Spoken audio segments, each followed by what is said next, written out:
Hello my dear friends, welcome back to my channel. ఈరోజు video ఏంటంటే తెలంగాణ స్టైల్లో సర్వపిండి ఎలా చేద్దామో చూద్దాం. తెలంగాణలో చాలా ఫేమస్ సర్వపిండి ఏంటంటే ముందుగా బియ్యం పిండి తీసుకోవాలి.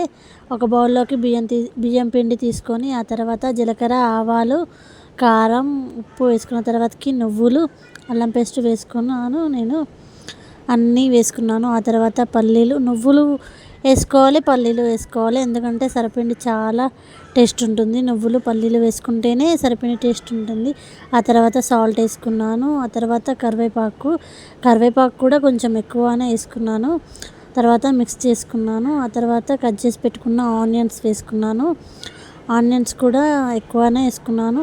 ఆనియన్స్ ఎక్కువ వేసుకుంటే ఇంకా టేస్ట్ చాలా బాగుంటుందండి. తెలంగాణలో మాత్రం చాలా ఇష్టంగా తింటారు సర్వపిండి, చాలా బాగుంటుంది. ఆ తర్వాత కొంచెం వాటర్ పోసుకుంటూ కలుపుకోవాలి.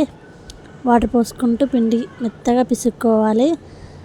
ఇలా కొంచెం వాటర్ చల్లుకుంటూ పిండి పిసుక్కోవాలి. ఎందుకంటే ఇలా చేయకంటకుండా ఉంటుంది. ఆ తర్వాత ఒక మూకుడు తీసుకొని అలా ఆయిల్ రుద్దుకొని ముక్కుల్లో కూడా ఆయిల్ పోసుకొని ఇలా చేశాను నేను.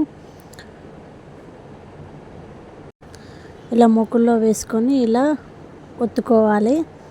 పల్చగా చేసుకుంటేనే బాగుంటుంది సర్వపిండి. చూసారా ఫ్రెండ్స్, ఇలా చేసుకోవాలి.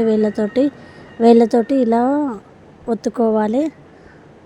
మందం చేసుకుంటే బాగుండదు సర్వపిండి, పల్చగానే చేసుకోవాలి.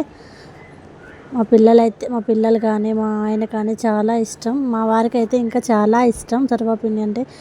నాకు మాత్రం పెళ్ళయ్యాకే నేర్చుకున్నాను. అంతకుముందుకు మా ఇంటి దగ్గర నాకు ఈ సర్వపిండి చేయడమే రాదు అసలు.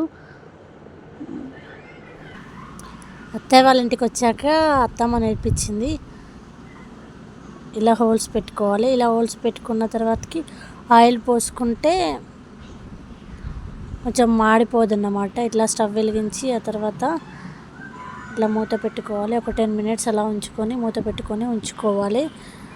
స్టవ్ కూడా మీడియంగా పెట్టుకోవాలి. మరీ ఎక్కువగా కాకుండా మరీ తక్కువ కాకుండా పెట్టుకోవాలి. ఒక 10 minutes తర్వాత నేను మళ్ళీ చూశాను. చూసారా ఎలా అయిందండి సర్వపిండి.